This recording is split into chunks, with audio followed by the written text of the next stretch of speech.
Hello everyone, welcome to the video lecture series of analog and digital communication. और आज का topic है हमारा लीनियर ब्लॉक कोड्स। देखते हैं। Let's consider the following figure which shows the structure of a code word. तो linear block code में आपका जो कोड होते हैं वो किस तरीके से रिप्रेजेंट करते हैं आप यहाँ पे देखेंगे। इसमें आपको सिर्फ ये दिख रहा होगा कि एक ब्लॉक में आपको दिख रहा है M0 M1 से MK-1 और दूसरे ब्लॉक में आपको C0 C1 से CN-K-1। तो इसमें हम देखते हैं ये सारी चीज़ें क्या क्या हैं। तो लीनियर ब्लॉक कोड में जो कंप्लीट कोड वर्ड होता है उसकी जो लेंथ है वो दिख रहा है आपको स्मॉल n। इसका मतलब ये है कि जो भी कोड वर्ड होंगे आपके लीनियर ब्लॉक कोड में उसमें कितने नंबर ऑफ़ बिट्स होंगे, स्मॉल n। और उस small n number of bits में मैसेज बिट्स आपके होंगे स्मॉल k और पैरिटी बिट्स होंगे आपके n-k। ऑब्वियसली अगर k मैसेज बिट्स हैं तो पैरिटी बिट्स आपके n-k। और आप ध्यान से देखेंगे तो जो आपको M0 M1 M2 to MK-1 लिखा हुआ है, आप काउंट अगर करेंगे तो k मैसेज बिट्स ही आएंगे क्योंकि k-1 इसीलिए लिखा गया है, k नहीं लिखा गया है, k-1।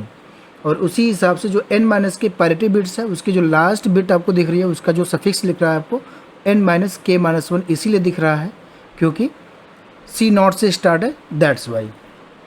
ठीक है। अब कह रहा है कि जो अभी मैंने बताया वही चीज़ लिखी हुई है। Code word consists of k message bits which are denoted by M0 से MK-1 and n-k parity bits denoted by C0 से CN-k-1। अब ये जो लाइन है वो इम्पॉर्टेंट है, समझने वाली बात है यहाँ पे कि सपोज आपके पास एक लीनियर ब्लॉक एनकोडर है। ठीक है, लीनियर ब्लॉक एनकोडर एक सिस्टम है जिसके इनपुट पे हम मैसेज बिट्स दे रहे हैं M0 M1 M2 to MK-1 हम मैसेज बिट्स उसके इनपुट पे दे रहे हैं। और आउटपुट पे क्या आएगा आपका, एक कंप्लीट कोड वर्ड आएगा जो लीनियर ब्लॉक कोड होगा। उस लीनियर ब्लॉक कोड में क्या क्या होगा, मैसेज तो होगा ही होगा, साथ में पैरिटी भी होगा। ठीक है, तो इनपुट पे क्या है लीनियर ब्लॉक एनकोडर के, मैसेज, और आउटपुट पे क्या है, कंप्लीट कोड वर्ड है।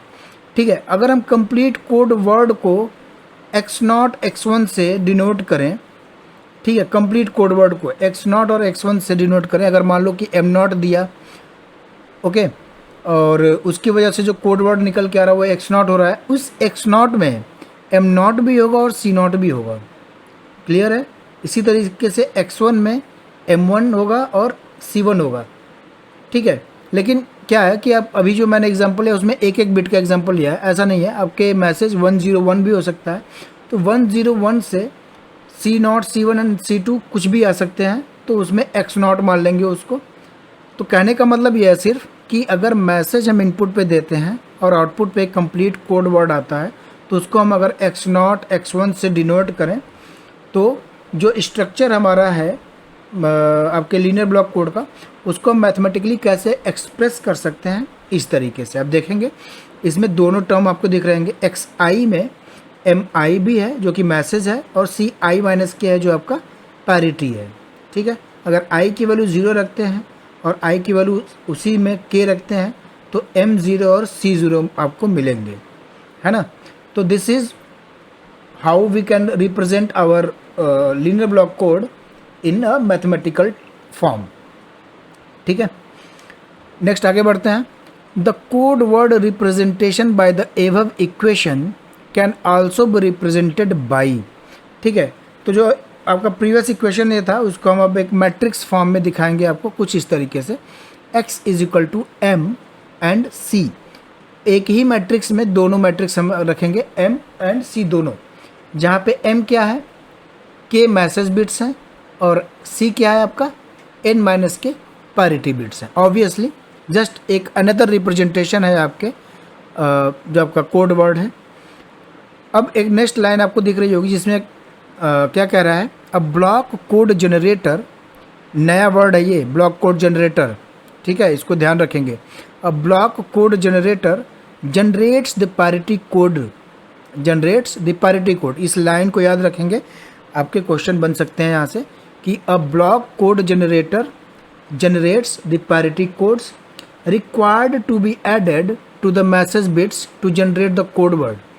ठीक है, तो मेन काम क्या है जनरेटर का, ये आपका पैरिटी कोड्स को जनरेट कराते हैं, जिससे कि हम अपने एक लीनियर ब्लॉक कोड को कम्प्लीटली डिफाइन कर सकते हैं, जनरेट करा सकते हैं।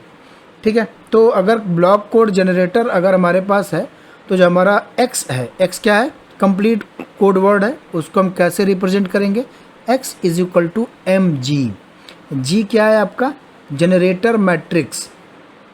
ठीक है, m आपको पता है मैसेज कोड वर्ड है, और x क्या है, code word of 1x n size. अब ये आपको याद रखना चाहिए, अगर नहीं याद है तो कोई बात नहीं, क्वेश्चन आपको ऐसे ही आएंगे कि आपको जो आपके ये साइज़ है मैट्रिक्स के, वो ऑटोमेटिकली वहाँ पे पता चल जाते हैं।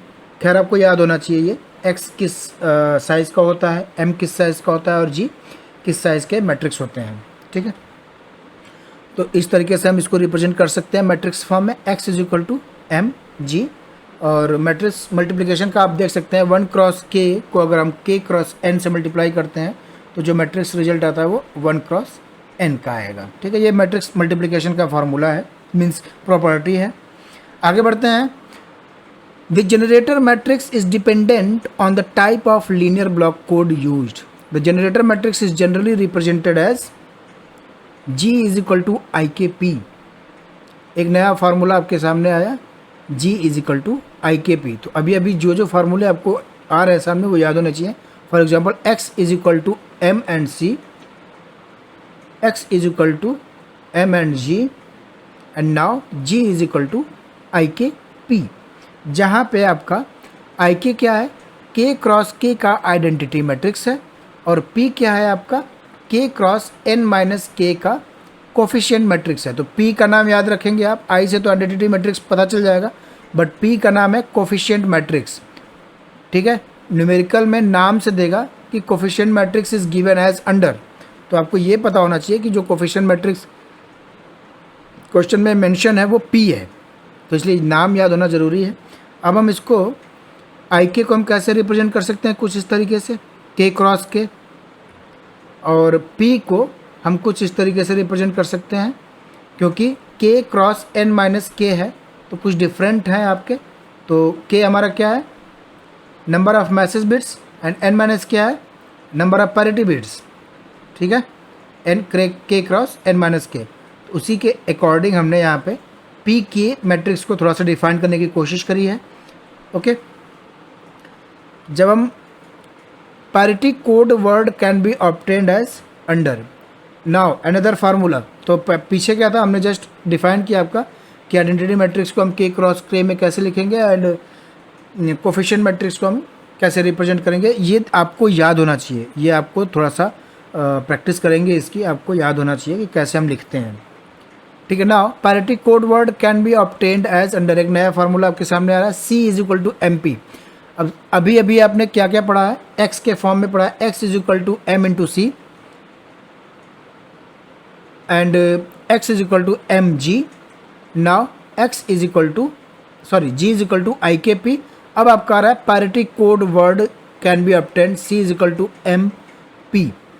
ठीक है, तो हम पुट करेंगे, क्योंकि हमें C चाहिए, मैसेज तो हमारे पास होता है, मैसेज बिट्स तो हमारे पास होते हैं, हमें क्या चाहिए, पैरिटी बिट्स जनरेट करानी है हमें।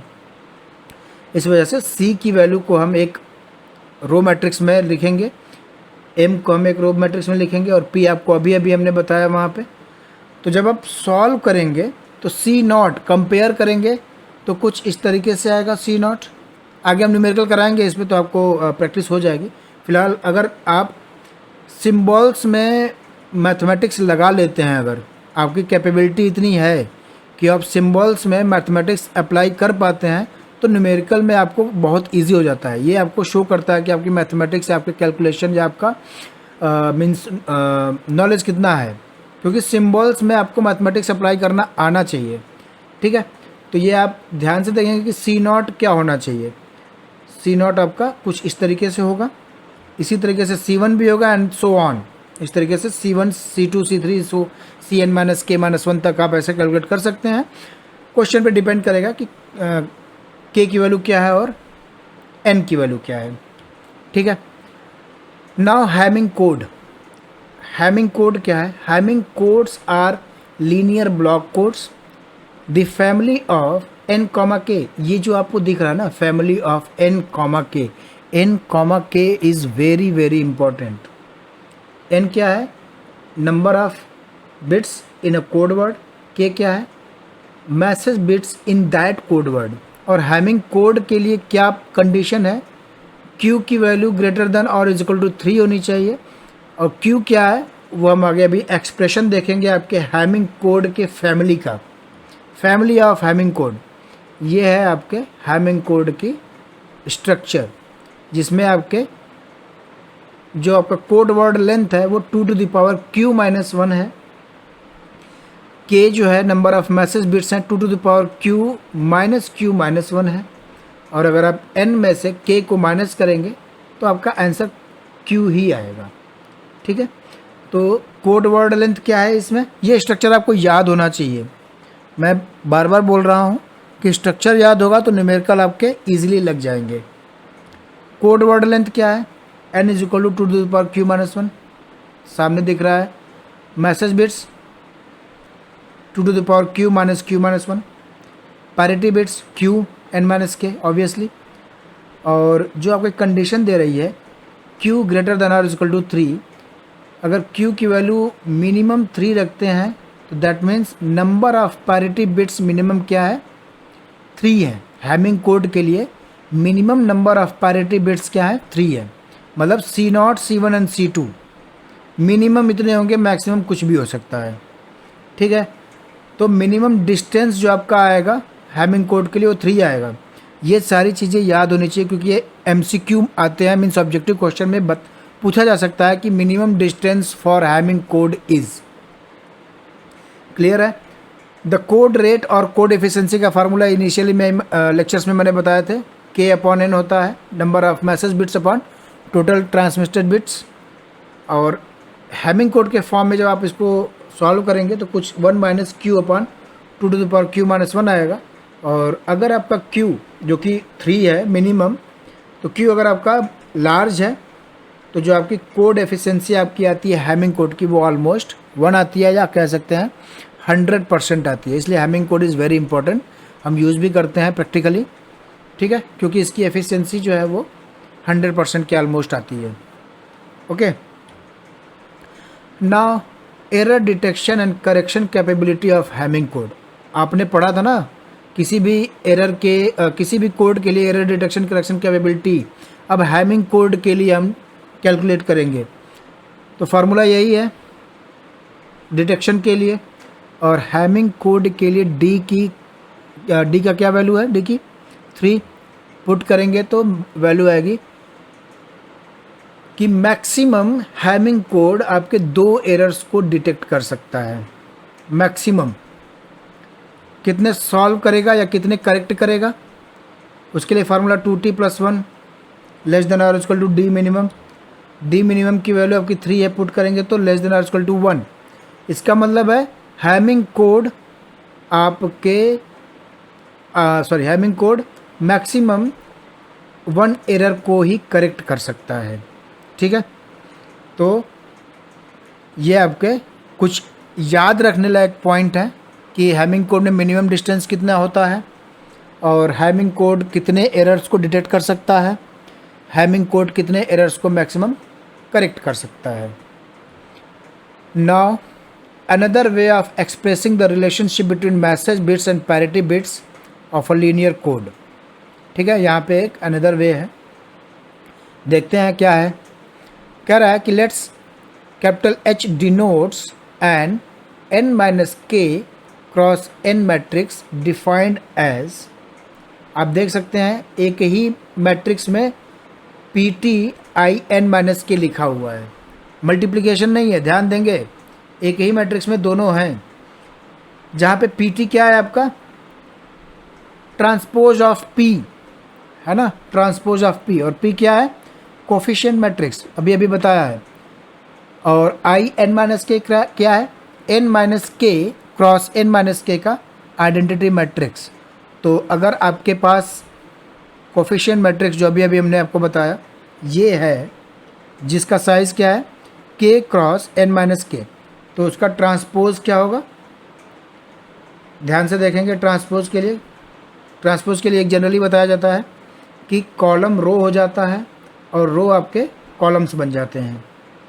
तो जो आपका साइज होगा वो n माइनस के क्रॉस के हो गया। पहले क्या था, k क्रॉस n माइनस के, अब n माइनस के क्रॉस के, आपका p ट्रांसपोज।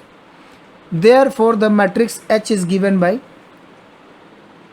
अब यहाँ पे आप देख सकते हो मल्टीप्लिकेशन हमने नहीं किया है, हमने सिर्फ दोनों मैट्रिक्स को, जो कि ट्रांसपोज मैट्रिक्स है और आइडेंटिटी मैट्रिक्स है, दोनों को एक ही मैट्रिक्स में रखा हुआ है। क्वेश्चन भी कुछ इस तरीके से ही आते हैं, आप देखेंगे। और जो मैट्रिक्स H है उसे हम पैरिटी चेक मैट्रिक्स कहते हैं। आपको ये नाम भी याद रखना होगा।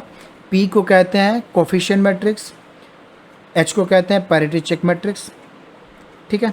और if generator matrix G has been given, तो हम उसके हेल्प से पैरिटी चेक मैट्रिक्स को भी हम जनरेट करा सकते हैं या ऑब्टेन कर सकते हैं, एंड वाइस वर्सा। अब एक इम्पॉर्टेंट न्यूमेरिकल कर लेते हैं। यहाँ पे मैंने बताया था कि जो n कॉमा के है ना, वो बहुत इंपॉर्टेंट होता है। अब क्वेश्चन आ गया उस पर, the generator matrix for a 6,3 block code is given below. G दिया हुआ है, generator matrix G, find all the code words for this block code. अब आपको यहाँ पे दिख रहा होगा कि G लिखा हुआ है, लेकिन मैंने यहाँ पे मेंशन किया हुआ है क्योंकि मुझे थोड़ा सा आपके लिए इजी बनाना था न्यूमेरिकल। क्वेश्चन में सिर्फ मैट्रिक्स देगा और नाम लिखा रहेगा जनरेटर मैट्रिक्स, तो आपको ये पता होना चाहिए कि जनरेटर मैट्रिक्स को किससे डिफाइन करते हैं, G से। और अब यहाँ पे आपको एक चीज़ पता होना चाहिए कि G का फार्मूला क्या होता है, याद होना चाहिए। G is equal to IKP, ये याद होगा, आप आइडेंटिफाई कर लेंगे यहाँ पे, ठीक है। तो सबसे पहले देख लेते हैं क्या कह रहा है कि जो 6,3 है ना, 6,3 में जो नंबर ऑफ़ बिट्स हैं आपके कंप्लीट कोड वर्ड में वो 6 हैं, और नंबर ऑफ़ जो मैसेज बिट्स हैं वो k है, जो कि 3 है। 3 मैसेज बिट्स हैं आपके। अब 3 मैसेज बिट्स हैं, तो आप ये बताओ मुझे कि 3 मैसेज बिट्स से कितने पॉसिबल मैसेज हो सकते हैं। 8, 000, 001, 010, 011 एंड 100, इस तरीके से 8 मैसेज आपके पॉसिबल हैं, ठीक है। और हर एक मैसेज के लिए पैरिटी बिट्स होगा, तो वही चीज़ कैलकुलेट करेंगे। क्वेश्चन ध्यान से पढ़ेंगे। क्वेश्चन क्या कह रहा था, find all the code words. All the code words मतलब हर एक मैसेज के लिए पैरिटी होगा और दोनों को हम यूज़ करते हुए एक कोड वर्ड बनाएंगे। फिलहाल वो काम बाद का है, पहले हम क्या आइडेंटिफाई करना चाहते हैं। हमें पता है G is equal to IKP होता है, तो जो गिवन है उसमें हम आप IK फाइंड आउट करो और P फाइंड आउट करो ज़रा। IK का मतलब आपको पहले ही एक आइडेंटिटी मैट्रिक्स खोजनी है, तो आई थिंक आपने यहाँ पे फाइंड आउट कर लिया होगा। 3x3 का आपको एक IK मिल रहा है, IKP। और अगर आपको नहीं पता चल पा रहा है ना, तो K का मतलब 3, K का मतलब 3, और 3x3 का आइडेंटिटी मैट्रिक्स होगा, तो यहाँ से भी आप फाइंड आउट कर सकते हो G के मैट्रिक्स से। तो आप पहले ही जो 3x3 मैट्रिक्स दिख रहा है ना, वो आपका आइडेंटिटी मैट्रिक्स है, और जो लास्ट का 3x3 मैट्रिक्स दिख रहा है वो आपका कोफिशिएंट मैट्रिक्स P है।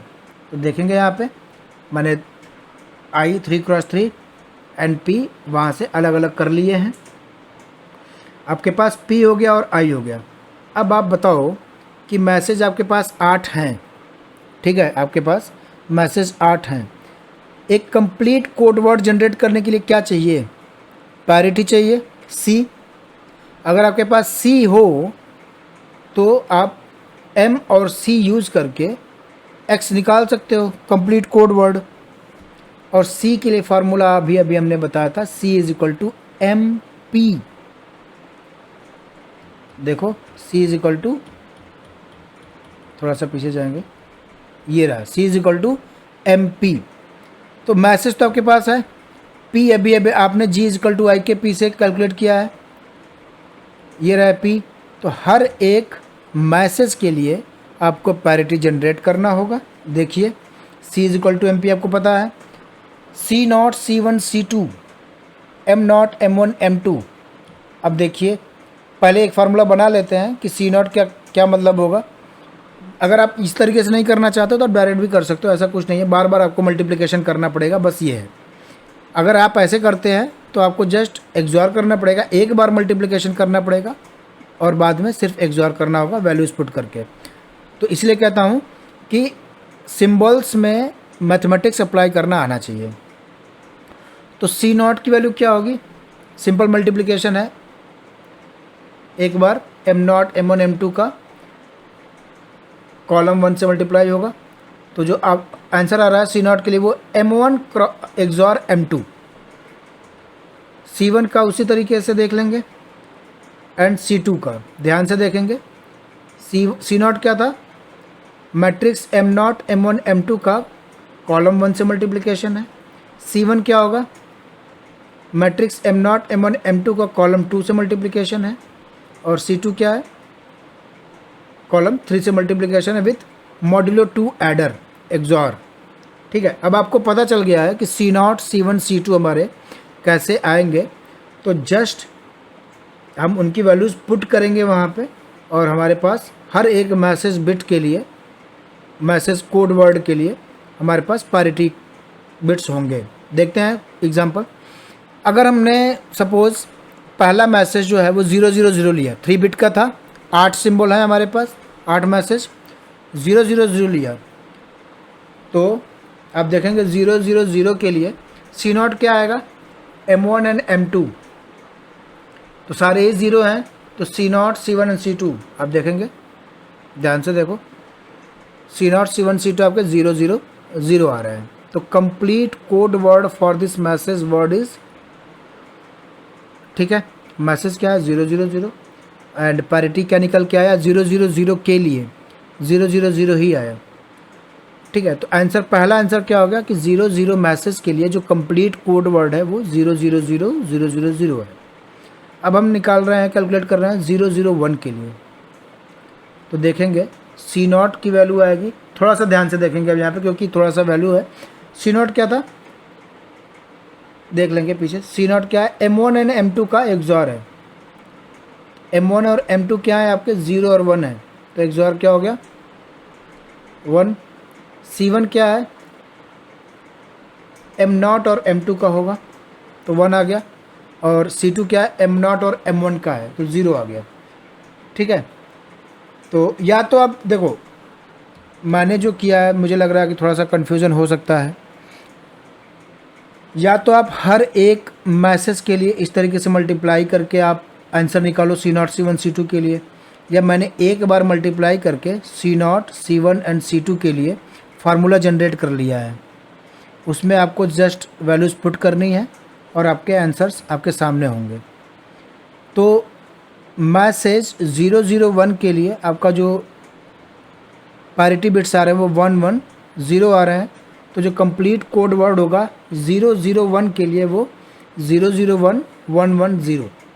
ओके, अब हम, अगर आपको ये बात समझ में आ गई हो तो आप जो बचे हुए मैसेज हैं 000 हो गया, 001 हो गया, 010 के लिए आप अगर कैलकुलेट करेंगे तो हर एक मैसेज के लिए पैरिटी बिट्स कुछ इस तरीके से आएंगे और कंप्लीट कोड वर्ड आपका ये आएगा।